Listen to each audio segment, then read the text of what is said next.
ప్రియమైన దేవుని బిడ్డలందరికీ యేసుక్రీస్తు నామములో శుభములు తెలియజేస్తున్నాను. క్రీస్తు ప్రభు రక్తంలో కడగబడి తండ్రి దేవుణ్ణి ఆరాధించడానికి వచ్చిన మీ అందరికి కూడా మరోసారి క్రీస్తు ప్రభు నామములో మీకు వందనాలు చెల్లిస్తున్నాను. ఇక దినము ఒక శ్రేష్టమైన అంశాన్ని మీతో పంచుకోవాలని ఆశపడుతున్నాను. వెదకుట అన్న అంశాన్ని మనం ధ్యానించుకుందాం. కీర్తన గ్రంథం 14వ అధ్యాయం 2వ వచనంలో వివేకము కలిగి దేవుని వెదకువారు కలరేమో అని యెహోవా ఆకాశము నుంచి చూచి నరులను పరిశీలించెను. వివేకము కలిగి దేవుని వెదకువారు కలరేమో అని. వెదకుట అన్న అంశాన్ని మనం బైబిల్ గ్రంథంలో గమనించినట్లయితే చాలా సంగతులు మనకు పరిశుద్ధాత్మ దేవుడు మనకు నేర్పిస్తున్నాడండి. ఈ లోకంలో మనం చాలా వాటిని వెతుకుతుంటాం, కొన్ని పోగొట్టుకున్నప్పుడు అవి విలువ తక్కువ అయితే 1 గంట 2 గంటలు వెతుకుతాం.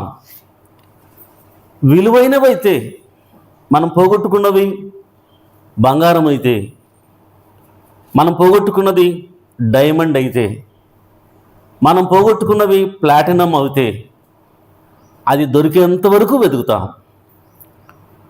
మామూలుగా వెతకమండి, శ్రద్ధ కలిగి వెతుకుతాం. అనగా పోయిన వస్తువు విలువను బట్టి మనం చాలా జాగ్రత్తగా వెతుకుతాం. ఈ లోకంలో అనేకమైనటువంటి డిపార్ట్మెంట్లు ఏం చేస్తాయంటే అండి, అన్వేషిస్తుంటాయి, వెతుకుతుంటాయి. బంగారు గనులు ఎక్కడున్నాయి అని బంగారాన్ని ఎక్కడున్నాయో వెతుకుతారండి. ఇనుప గనులు ఎక్కడున్నాయి, వజ్రాలు ఎక్కడున్నాయి, గ్యాస్ నిక్షేపాలు ఎక్కడున్నాయి, ఆయిల్ పెట్రోల్ ఎక్కడ ఉంది అనగా చాలా జాగ్రత్తగా వారి పని ఏంటంటే వెతుకుతూనే ఉంటారు. అవి దొరికేంత వరకు వెతుకుతుంటారు. అట్లాగే క్రీస్తు ప్రభువు ఒక చక్కని మాటను లేఖనాల్లో మనకు జ్ఞాపకం చేశాడండి. లూకాసు వార్తలో గమనించినట్లయితే లూకాసు వార్త 15వ అధ్యాయంలో ఒక మంచి మాటను జ్ఞాపకం చేస్తున్నాడండి. 8-9 వచనాలలో ఏ స్త్రీకైనాను 10 వెండి నాణ్యములు ఉండగా వాటిలో ఒక నాణ్యం పోగొట్టుకుంటే ఆమె దీపం వెలిగించి ఇల్లు ఊడ్చి అది దొరకు వరకు జాగ్రత్తగా వెదకదా అంటాడండి. ఒక స్త్రీ ఉంది, ఆ స్త్రీ దగ్గర 10 వెండి నాణ్యాలు ఉన్నాయండి. అయితే ఆమె లెక్కేసుకునేటప్పుడు ఎప్పుడో తెలియదు, కానీ ఒక నాణ్యం పోగొట్టుకుంది. వెండి నాణ్యం విలువైనది. ఆ నాణ్యం కొరకు ఆమె ఏం చేస్తుందంటే ఇల్లంతా ఊడుస్తుంది, దీపం వెలిగిస్తుంది. అనగా చీకట్లో ఏడన్నా మూల ఉంటుందేమో అనేసి దీపం వెలుగులో అయితే కనిపిస్తుందని దీపం వెలిగించి ఇల్లంతా ఊడ్చి ఆ నాణ్యము దొరుకు వరకు వెదకదా అంటాడండి. ఆ నాణ్యము వెతికినప్పుడు దొరికినప్పుడు ఎంతగానో సంతోషిస్తుందా అండి. కాబట్టి విలువైన నాణ్యము పోయినప్పుడు ఎలాగా మనం వెతుకుతామో అలాగే మనందరం కూడా దేవుణ్ణి ఎలా వెతకాలి. విలువైనటువంటి అద్వితీయుడు దేవుడు, అక్షయుడు, అలాంటి గొప్ప దేవుడు, అలాంటి గొప్ప దేవుణ్ణి, విలువైన దేవుణ్ణి మనం ఎలా వెతకాలి? ఒక నాణ్యం పోగొట్టుకుంటేనే శ్రద్ధగా జాగ్రత్తగా వెతుకుతామే, దేవుని విషయంలో ఎలా వెతకాలి? మనం నరులను ఎలా వెతకాలో, నన్ను ఎలా వెతుకుతున్నారో నరులని దేవుడు అంట ఆకాశం నుంచి పరిశీలిస్తూ ఉన్నాడంటండి. నన్ను ఎలా వెతుకుతున్నారో, నరులు నన్ను ఎలా వెతుకుతున్నారో. ఈరోజు నువ్వు నేను కూడా దేవుణ్ణి వెతుకుతున్నాం. నిజ దేవుణ్ణి తెలుసుకోవాలని అందరూ కూడా ఇష్టపడుతున్నాం. నిజమైన దేవుడు ఎవరు అనేసి అనేక గ్రంథాలు చదువుతూ ఉంటారండి. ఎవరు నిజమైన దేవుడు? చాలా జాగ్రత్తగా వెతుకుతుంటారు. అయితే మనము ఎలా వెతుకుతున్నాము దేవుణ్ణి? ఎలా వెతకాలని దేవుడు కోరుతున్నాడు? గుడ్డిగా దేవుణ్ణి వెతకాలా? అనగా చాలామంది మన తల్లిదండ్రులు ఏ దేవుడు చెప్తే ఆ దేవుణ్ణి పూజిస్తూ ఉంటారు. మన తాత ముత్తాతలు ఏ దేవుణ్ణి చెబితే ఆ దేవుణ్ణి పూజిస్తూ ఉంటారు. అనగా గుడ్డిగా తెలియకుండానే వారి ఏ ఆచారాలను నేర్పిస్తే ఆ ఆచారాలను అనుసరిస్తూ అలా సాగిపోతుంటారండి. అయితే దేవుణ్ణి ఎలా వెతకాలి అంటే వివేకము కలిగి వెతకమంటాడండి. ఎలా వెతకాలంటే మొట్టమొదటిగా వివేకము. మనందరము దేవుణ్ణి వెతకాలి, నరులందరూ వెతకాలి. ఎవరు నన్ను వివేకము కలిగి వెతుకుతున్నారా అని ఆకాశం నుంచి దేవుడు నరులందరినీ పరిశీలిస్తూ ఉన్నాడు. ప్రతి మానవుణ్ణి పరిశీలిస్తున్నాడు. దేవుడు మానవుని నిర్మించినప్పుడు మానవునికి వివేచన శక్తినిచ్చాడండి. దేవుడు మానవుని నిర్మించినప్పుడు ఏది మంచి ఏది చెడు తెలుసుకునే వివేచన శక్తిని దేవుడిచ్చాడు. స్వతంత్రాన్ని దేవుడిచ్చాడు. ఆ వివేచన శక్తితో వివేచన కలిగి దేవుణ్ణి ఎవరు వెతుకుతారా? వివేచనతో పరిశీలించి దేవుడిచ్చిన జ్ఞానముతో ఏం చేయాలంటే దేవుణ్ణి వెతకాలండి. ఈరోజు అనేక మంది వివేకము లేకుండా, వివేకానికి ఆపోజిట్ వర్డ్ ఏంటంటే, వ్యతిరేక పదం ఏంటంటే అవివేకము. ఎప్పుడైతే దేవుణ్ణి వివేకంతో కాకుండా అవివేకంతో వెతికామనుకోండి, దేవుడిచ్చినటువంటి జ్ఞానంతో కాకుండా గుడ్డిగా ఆయన్ని వెతికామనుకోండి, అవివేకంతో వెతికామనుకోండి, దేవుని వాక్యం చెబుతుంది. రోమిలకు రాసిన పత్రిక 1వ అధ్యాయము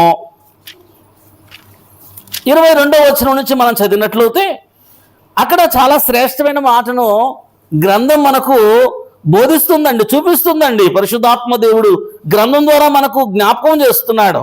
మరియు వారు దేవుని ఎరిగి 1వ వచనం, వారిని ఆయనను దేవునిగా మహిమపరచలేదు, కృతజ్ఞాస్తులు చెల్లించలేదు, కానీ తమ వాదములను వ్యర్థులైరి.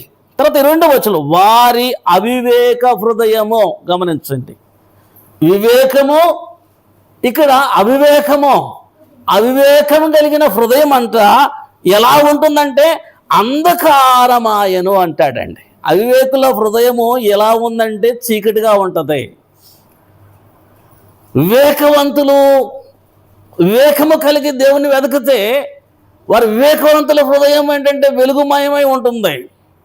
అవివేకుల హృదయం ఎలా ఉంటుందంటే అవివేక హృదయము అంధకారమై ఉంటుందంటే వారంట జ్ఞానులమని చెప్పుకుంటూ బుద్ధిహీనంగా ఉంటారంటే దేవుని విషయంలో. దేవుని విషయం వచ్చే లోపల వారు జ్ఞానులే. అవివేక హృదయం వలన వారి హృదయం అంధకారం అయిపోయి వివేకము కలిగి దేవుణ్ణి పరిశీలనగా తెలుసుకోకుండా వారు ఏం చేస్తున్నారంటే జ్ఞానులను చెప్పుకుంటూ దేవుని విషయంకి వచ్చేలో బుద్ధిహీనులే. ఈ లోక సంబంధంగా మహా పిహెచ్డీలు చేసి ఉంటారండి, చాలా జ్ఞానం సంపాదించుంటారు. అయితే దేవుణ్ణి పరిశీలించట్లో అవివేకులుగా ఉంటున్నారు. దేవుణ్ణి పరిశీలించి తెలుసుకోవడంలో అవివేకులుగా ఉంటున్నారండి. అందుకే దేవుడు ఆకాశము కింద ఉన్నటువంటి ప్రతి నరులను ఎవరు వివేకము కలిగి దేవుణ్ణి వెతుకుతారు, అవివేకముతో అంధకార హృదయంతో కాదండి, వివేకము కలిగి ఎవరు దేవుణ్ణి వెతుకుతారు అని ఆయన పరిశీలిస్తున్నాడంటండి. అవివేక హృదయం అంధకారమో అలాంటి వారి హృదయం అలాంటి జ్ఞానులే కానీ దేవుని విషయంలోకి వచ్చిన వారు బుద్ధిహీనులు అంటాడండి. తాము జ్ఞానులను చెప్పుకుంటూ బుద్ధిహీనులైరి వారు అనగా అవివేకులు, అంధకార హృదయం కలిగిన వారు, అవివేకముతో దేవుణ్ణి వెతికేవారు ఏం చేస్తున్నారు అంటే వారు అక్షయుడుకు దేవుని మహిమను అంటాడండి. దేవుడు అక్షయుడు, నాశనం లేనివాడు, అమరత్వం కలిగిన వాడు దేవుడండి. అమరత్వం కలిగిన దేవుడు ఆయన, నాశనం లేని దేవుడు. అలాంటి దేవుణ్ణి ఏం చేస్తున్నారంటే స్వరూపాన్ని, అలాంటి దేవుని స్వరూపాన్ని ఏం చేస్తున్నారంటే క్షయమగు మనుషుల యొక్కయు, పక్షుల యొక్కయు, చతుస్పాద జంతువుల యొక్కయు, పురుగుల యొక్కయు ప్రతిమా స్వరూపములుగా మార్చిరి అంటాడు. అక్షయుడకు దేవుణ్ణి, నాశనము లేని దేవుణ్ణి నాశనమయ్యే మనిషి రూపాలుగా, నాశనమయ్యే పక్షి రూపాలుగా, నాశనమయ్యే చతుస్పాద జంతువుల రూపాలుగా, నాశనమయ్యే పురుగు రూపాలుగా ఎవరు చేస్తున్నారంటే అవివేకులు చేస్తున్నారండి. దేవుని విషయంలో వివేకం కలిగి దేవుని తెలుసుకోవాలి. అవివేకంతో దేవుని తెలుసుకోవాలని ప్రయత్నించి వారు ఏం చేస్తారు? వారి హృదయం అంధకారం అయిపోతుంది. వారి జ్ఞానం అంతా దేవుని విషయంకి వచ్చే బుద్ధిహీనతగా మారిపోతుంది. ఎందుకు బుద్ధిహీనులు అంటే సృష్టికర్తకు ప్రతిగా సృష్టిని పూజిస్తూ ఉన్నారు. అక్షయుడకు దేవుణ్ణి క్షయమగు రూపాలుగా మార్చేస్తున్నారు. కనుక దేవుడు ఏమంటాడంటే వివేకం కలిగి దేవుణ్ణి వెతుకు. ఎలా దేవుణ్ణి వెతకాలి? మనం నీ వివేచన శక్తిని ఉపయోగించు, దేవుడిచ్చిన జ్ఞానాన్ని ఉపయోగించు. ఈ సృష్టిని అంతా సృష్టించిన సృష్టికర్త ఆయన. అలాంటి సృష్టికర్త, మానవ నిర్మాణకుడు, అలాంటి దేవుణ్ణి క్షయమగు రూపాలుగా చేస్తావా? అది అవివేకం కదా. లేఖనాల ద్వారా దేవుడు మనందరినీ, నరులందరినీ పరిశీలిస్తున్నాడు. కనుక దేవుణ్ణి ఎలా వెతకాలి అంటే వివేకము కలిగి వెతకాలి. దేవుని విషయంలో వివేకాన్ని చూపించాలి. తాత ముత్తాతలు చెప్పినట్లు కాదు, గుడ్డిగా కాదు, మన పూర్వీకులు చేసినట్లుగా కాదు, ఏది సత్యమో అని వివేకముతో ఎవరు నిజమైన దేవుడు, ఎవరు అక్షయుడకు దేవుడు, ఎవరు అద్వితీయుడకు దేవుడు, ఎవరు అమరత్వం కలిగిన దేవుడు ఆలోచించమంటున్నాడు దేవుడు. కనుక దేవుణ్ణి వివేకము కలిగి మొట్టమొదటిగా వెతకాలని లేఖనాల ద్వారా దేవుడు మనందరినీ కూడా హెచ్చరిక చేస్తున్నాడండి. రెండవదిగా గమనించినట్లయితే ఇర్మియా గ్రంథము 29వ అధ్యాయము, ఇర్మియా గ్రంథము 29వ అధ్యాయం 11వ వచనంలో గ్రంథము చాలా చక్కగా ఒక మంచి మాటను జ్ఞాపకం చేస్తుందండి. ఇర్మియా గ్రంథము 29వ అధ్యాయము 11వ వచనంలో చాలా శ్రేష్టమైన మాట అక్కడ మనకు కనిపిస్తుందండి. నేను మిమ్ముల గురించి ఉద్దేశించిన సంగతులను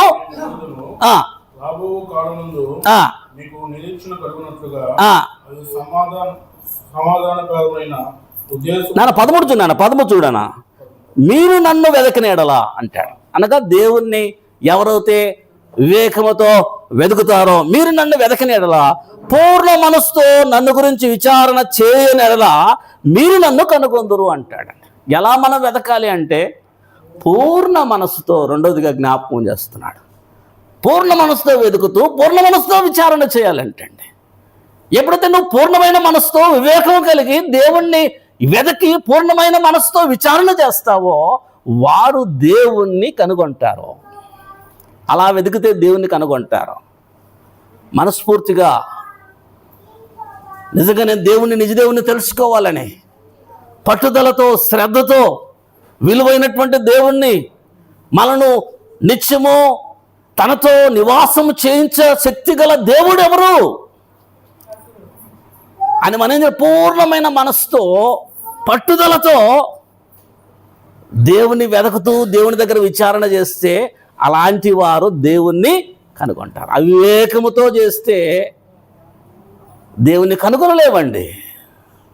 వివేకముతో దేవుని వెతకాలి. దేవుని ఎలా వెతకాలి అంటాడంటే పూర్ణమైన మనసుతో దేవుని వెతకాలి. కాబట్టి అలా మనము దేవుని వెతకాలని లేఖనాల ద్వారా ప్రభు మనందరినీ కూడా హెచ్చరిక చేస్తున్నాడు. 2వ దినవృత్తాంత గ్రంథము 7వ అధ్యాయంలో కూడా చక్కని మాటను గ్రంథం మనకు తెలియజేస్తుందండి. 2వ దినవృత్తాంతముల గ్రంథము 7వ అధ్యాయము 14వ వచనంలో చక్కని మాట మనం చూస్తాం. 2వ దినవృత్తాంత గ్రంథము 7వ అధ్యాయము 14వ వచనం చక్కని మాట అక్కడ మనం చూస్తామంటే, నా పేరు పెట్టబడిన నా జనులు తమ్మును తాము తగ్గించుకొని చూడండి, ప్రార్థన చేసి నన్ను వెదకి అంటాడు. అనగా ఎవరు దేవుణ్ణి కనుగొంటారు అంటే, ఎవరు కనుగొంటారంటే తమ్మును తాము తగ్గించుకొని, ఎవరైతే ప్రార్థన చేస్తారో, తగ్గించుకొని ప్రార్థన చేస్తారో, తగ్గించుకొని సుంకరి ప్రార్థన, ఆకాశం వైపు కన్నులెత్తుటకు నేను శక్తిమంతుడను కాదు, నాకు అర్హత లేదు, తగ్గించుకొని ఎప్పుడైతే ప్రార్థన చేస్తారో, ఎప్పుడైతే నన్ను వెతుకుతారో, ప్రార్థన చేసి నన్ను వెతుకుతారో అంటాడండి. తర్వాత ఇంకొక మాట చెప్తాడు, తమ చెడు మార్గములు విడిచిన ఎడలా అంటాడు. అనగా రెండోదిగా తగ్గించుకొని ప్రార్థన చేయాలి, రెండోదిగా చెడు మార్గములను విడిచిపెట్టాలండి. దేవుని ఎలా వెతకాలి అంటే తగ్గించుకొని ప్రార్థన చేస్తూ దేవుని వెతకాలి. రెండోదిగా చెడు మార్గములను విడిచి, నీ పాపాన్ని విడిచి, పాప జీవితాన్ని విడిచి, అవినీతితనాన్ని విడిచి, దేవునికి దూరంగా ఉన్నటువంటి లోక స్నేహాన్ని విడిచి, దేవునితో వైరమైనటువంటి లోక స్నేహాన్ని విడిచి ఏం చేయాలంటే దేవుణ్ణి వెతకాలి. కనుక ప్రియ దేవుని బిడ్డలారా, దేవుడు చాలా స్పష్టంగా గ్రంథం ద్వారా మనతో మాట్లాడుతున్నాడు. ఎలా దేవుణ్ణి మనం వెతకాలి? వివేకము కలిగి వెతకాలి. రెండవదిగా మనస్ఫూర్తిగా దేవుణ్ణి వెతకాలి. మూడవదిగా తగ్గించుకొని ప్రార్థన చేస్తూ దేవుని వెతకాలి. నాలుగవదిగా ఏమంటున్నాడమ్మా, చెడు మార్గములను విడిచి అంటాడండి. నువ్వు పాపాన్ని విడిచి నువ్వు దేవుణ్ణి ఎప్పుడైతే వెతుకుతావో అప్పుడు దేవుణ్ణి మనం కనుగొంటామండి. అప్పుడు దేవుడు మన ప్రార్థన ఆలకిస్తాడు, మన ప్రార్థనకు జవాబిస్తాడు. కనుక దేవుణ్ణి ఎలా వెతకాలో దేవుడు వాక్యం ద్వారా, గ్రంథం ద్వారా మనందరికీ కూడా బోధిస్తున్నాడండి, జ్ఞాపకం చేస్తున్నాడు. కాబట్టి చెడు మార్గం విడిచి మనము ఆయన్ని వెతకాలి అని లేఖనాల ద్వారా హెచ్చరిక చేస్తున్నాడు. హెబ్రీయులకు రాసిన పత్రికలో ఇంకొక శ్రేష్టమైన మాట మనకు కనిపిస్తుంది. 11వ అధ్యాయం మనం అనేక సార్లు వింటూ ఉంటాం మాట అండి. మరోసారి హెబ్రీయులకు రాసిన పత్రిక 11వ అధ్యాయము 6వ వచనంలో గమనించినట్లయితే 11:6లో మనం చాలాసార్లు ధ్యానిస్తూ ఉంటాం, విశ్వాసము లేకుండా దేవునికి ఇష్టుడైనట అసాధ్యమో. తర్వాత దేవుని యొద్దకు వచ్చువాడు ఆయన ఉన్నాడని గమనించండి. తన్ను వెదకు వారికి ఫలము దయచేస్తాడు. అనగా తన్ను వెదకు వారికి, ఎవరైతే దేవుణ్ణి వెతుకుతారో ఆయన ఫలము దయచేస్తాడని ఏం చేయాలంటే విశ్వాసం ఉంచాలి. అనగా విశ్వాసముతో దేవుణ్ణి వెతకాలి, విశ్వాసముతో దేవుని వెతకాలి. చెడు మార్గము విడిచి దేవుని వెతకాలి, తగ్గించుకొని ప్రార్థన చేస్తూ దేవుని వెతకాలి, పూర్ణమైన మనసుతో దేవుణ్ణి వెతకాలి, వివేకము కలిగి దేవుని వెతకాలి. లేఖనాల్లో విశ్వాసముతో, ఎప్పుడైతే విశ్వాసముతో నువ్వు వెతుకుతావో ఆయన ఫలం ఇస్తాడు. అప్పుడు దేవునికి నువ్వు ఇష్టకరంగా ఉంటావు. కాబట్టి విశ్వాసముతో దేవుని వెతకాలండి. విశ్వాసముతో దేవుణ్ణి వెతకడం మనం నేర్చుకోవాలి. కనుక అప్పుడే ఆయన మనం కనుగొంటామన్న సత్యాన్ని దేవుడు వాక్యం ద్వారా మరోసారి జ్ఞాపకం చేస్తున్నాడు. యెషయా గ్రంథము ఒక మంచి మాట మనం చూద్దాం. యెషయా గ్రంథం 55వ అధ్యాయం. ఎలా మనం దేవుణ్ణి వెతకాలో లేఖనాల ద్వారా, గ్రంథం ద్వారా దేవుడు మనకు జ్ఞాపకం చేస్తున్నాడండి. 55వ అధ్యాయము, యెషయా గ్రంథం 55వ అధ్యాయం 6వ వచనం 7వ వచనం రెండు మనం గమనించినట్లయితే, యెహోవా మీకు దొరకు కాలమందే ఆయనను మీరు వెతకండి. కనుక దేవుడు దొరికే సమయంలోనే మనం వెతకాలి. దొరకని సమయం అంటూ ఒకటి వస్తుంది, దొరకని సమయం అంటూ ఒకటి వస్తుంది. కాబట్టి చాలా జాగ్రత్తగా ఆయన దొరికే కాలంలోనే, ఆయన దొరికే కాలంలో నువ్వు పడుకొని నిద్రపోతే, ఆయన దొరికే కాలంలో నువ్వు సోమరిగా ఉంటే, ఆయన దొరికే కాలంలో ఆయన నువ్వు నిర్లక్ష్యం చేస్తే తర్వాత నువ్వు ఎంత ప్రయత్నం చేసినా ఆయన దొరకడు, ఆయన రక్షణ దొరకదు, ఆ పరలోక రాజ్యము దొరకదు. కాబట్టి యెహోవా దొరకు కాలమందే మీరు ఎలా వెతకాలి అంటే 7వ వచనంలో గమనిస్తాడండి. ఎలా వెతకాలి అంటే ఎక్కడ గమనించండి, భక్తిలో తమ మార్గములను విడవలెను. ఎలా వెతకాలి అంటే భక్తిహీనులు తమ మార్గములు అనగా భక్తిహీనతను వదిలిపెట్టాలి,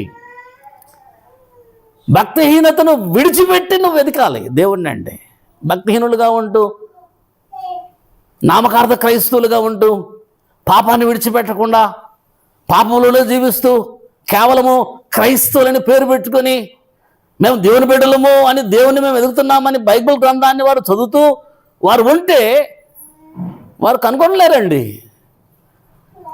ఎప్పుడు కనుగొంటామంటే నీ భక్తిహీనత మార్గాన్ని విడిచి. ఆయన దొరుకుతున్నాడు, ఆయన దొరికే కాలం ఇది. ఎక్కడైనా దేవుని వాక్యం మనకు దొరుకుతుంది కాబట్టి అపోస్తుల బోధ దొరుకుతుంది. క్రైస్తవులకు ఎలా క్రైస్తవులు జీవించాలో అపోస్తుల బోధ ద్వారా దేవుడు మనందరికి కూడా తెలియజేస్తున్నాడు. ఇలాంటి టైంలోనే మనం ఏం చేయాలంటే అండి, సమయాన్ని మనం సద్వినియోగం చేసుకోవాలి. ఒకవేళ తర్వాత నువ్వు తెలుసుకోవాలని ప్రయత్నం చేసినా ఈ మాటలు నీకు దొరకవు. అయ్యా నేను బాప్తిసం తీసుకోవాలన్నా బాప్తిసం ఇచ్చేవారు ఉండకపోవచ్చు, బాప్తిసం తీసుకోవడానికి వీలు లేని పరిస్థితులు రావచ్చు. ఇదే మిక్కిలి అనుకూల సమయము, ఇదే రక్షణ దినము. దేవుడు అన్ని నీకు సమృద్ధిగా అనుకూలపరిచాడండి. మారుమూల అయినా కూడా సహవాసాన్ని ఇచ్చాడు, అపోస్తుల బోధనిచ్చాడు, సమృద్ధికరమైన ఆహారాన్ని దేవుడిస్తూ ఉన్నాడు. ఇప్పుడు మనం నిర్లక్ష్యం చేసి దేవుడిచ్చిన మాటలను మనం పెడచెవిన పెట్టి అర్థం చేసుకోకుండా మన ఇష్టానుసారంగా జీవించి ఆఖరణ ఇదేంది అని నువ్వు తెలుసుకోవాలని ప్రయత్నం చేసినప్పుడు నీకు చెప్పేవారు ఉండకపోవచ్చు. ఇప్పుడు నిర్లక్ష్యం చేసి ఇప్పుడు తెలుసుకోకుండా తర్వాత అయ్యా అయ్యా అయ్యా అన్నా కూడా తర్వాత మీకు దొరకపోవచ్చు. ఆయన దొరికే కాలంలోనే, దేవుని వాక్యము నీకు దొరికే కాలంలోనే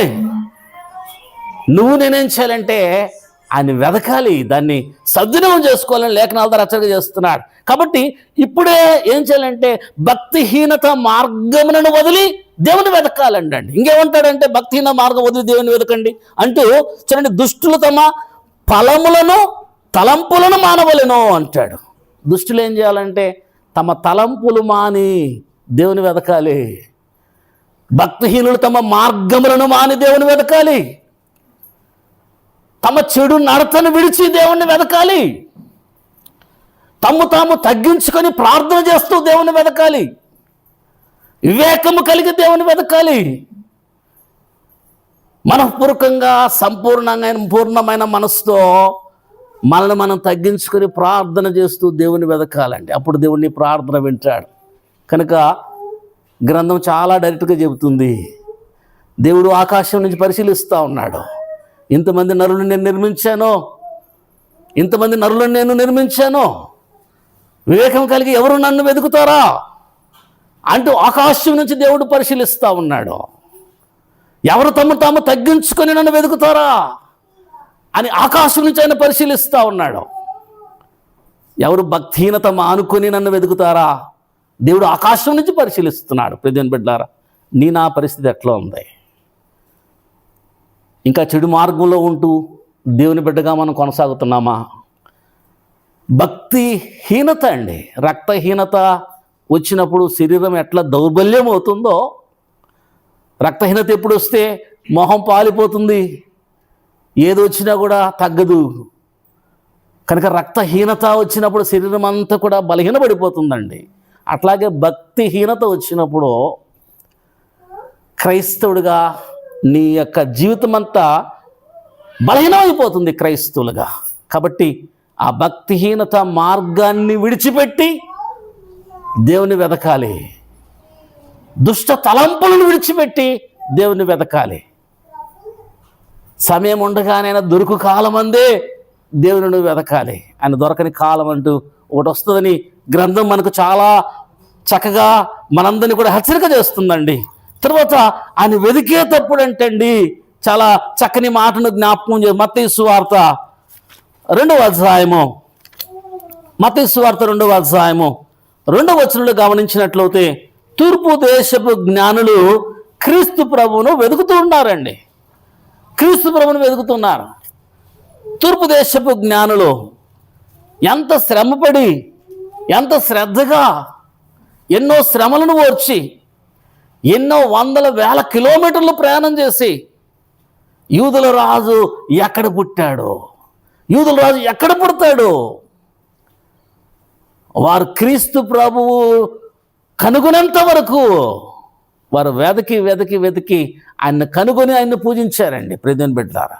కాబట్టి ఆయన వెతకటంలో ఎన్ని శ్రమలు వచ్చినా, ఎన్ని కష్టాలు వచ్చినా, ఎంత ప్రయాస అయినా ఆయన దొరుకు వరకు ఏం చేయాలంటే మనం వెతకాలని లేఖనాల ద్వారా మనందరూ కూడా హెచ్చరిక చేస్తున్నారు. తర్వాత ప్రసంగి గ్రంథంలో ఒక మంచి మాట, అందరూ తెలిసిన మాటను మీతో జ్ఞాపకం చేయాలని ఆశపడుతున్నాను. ప్రసంగి గ్రంథము 12వ అధ్యాయం, ప్రసంగి గ్రంథం 12వ అధ్యాయం మొదటి 2 వచనాలు మనం గమనించినట్లయితే, ప్రసంగి గ్రంథము 12వ అధ్యాయం మొదటి 2 వచనాలు, దుర్దినములు రాకముందే ఇప్పుడు వీటి యందు నాకు సంతోషము లేదని నీవు చెప్పు సంవత్సరము రాకముందే తేజస్సునకును సూర్యచంద్ర నక్షత్రములకును చీకటి కమ్మక ముందే వాన వెలసిన తరువాత మేఘము మరలా రాకముందే నీ బాల్య దినములందే నీ సృష్టికర్తను స్మరణ తెచ్చుకో. అనగా సమయం ఉండగానే, దుర్దినాలు రాకముందే, చీకటి కమ్మకముందే నువ్వేం చేయాలంటే నీ బాల్య దినములందే నీ సృష్టికర్తను స్మరణ తెచ్చుకో. అనగా ఇప్పుడే అనుకూల సమయం అండి. ఇప్పుడే దేవుణ్ణి వెతకవలసిన సమయము, ఇప్పుడు సత్యమును తెలుసుకోవలసిన సమయము. ఒక్కోసారి కొన్ని డౌట్లు వస్తాయి. ఆ డౌట్లు ఇప్పుడు మీకు చెప్పడానికి దైవజనులు ఉన్నారు, సువార్థికులు ఉన్నారు.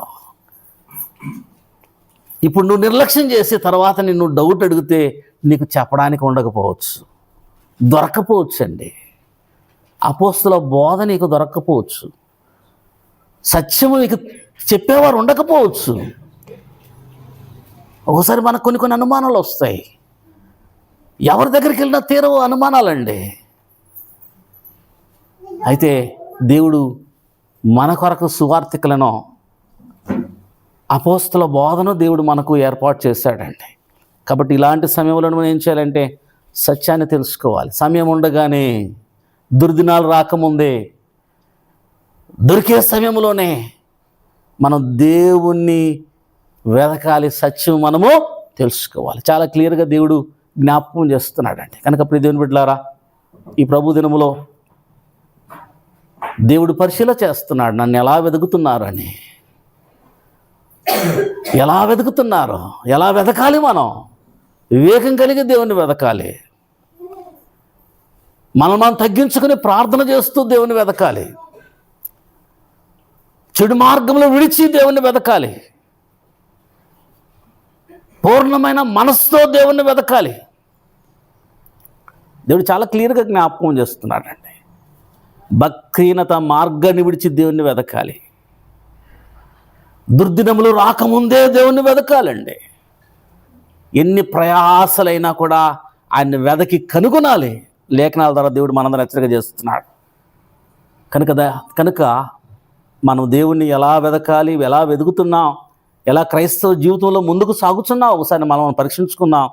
దేవుడు మనందరం హెచ్చరిక చేస్తున్నాడు. ఆయన దొరికే కాలంలోనే మనం వెతకాలి. తర్వాత మనం ఎంత ప్రయత్నం చేసినా దొరక్కపోవచ్చు. అంతకుముందు కూడా జ్ఞాపకం చేశాం, ఈ భూమి మీద మాత్రమే నీకు కృప దొరుకుతుంది. ఈ భూమి మీద మాత్రమే కృప దొరుకుతుంది. ఆయన కృప.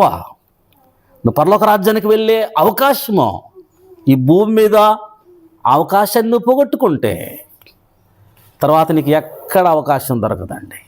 మన జీవితం అంతా కూడా ఎక్కడంటే నిత్య నరకంలో మనం ఎంతకాలం, దేవుడు ఎంతకాలం ఉంటాడు అంతకాలము కూడా ఆ నరకంలో మనం వేదన పడవలసిందే. కాబట్టి దేవుడు మనల్ని ప్రేమించి భూమి మీద మనకి ఇంకా సమయం ఇస్తున్నాడు. కాబట్టి ఇప్పుడే మనం ఏం చేయాలంటే ఆ సమయాన్ని, ఆయన కృపను మనం పొందాలని లేఖనాలలో దేవుడు హెచ్చరిక చేస్తున్నాడు. దేవుని చేత మరికొన్ని సంగతులు వచ్చి వారము మనం ధ్యానిద్దాం. దేవుడి చిన్న మాటలు మనకులో దీవించి ఫలింపు చేయను కాక.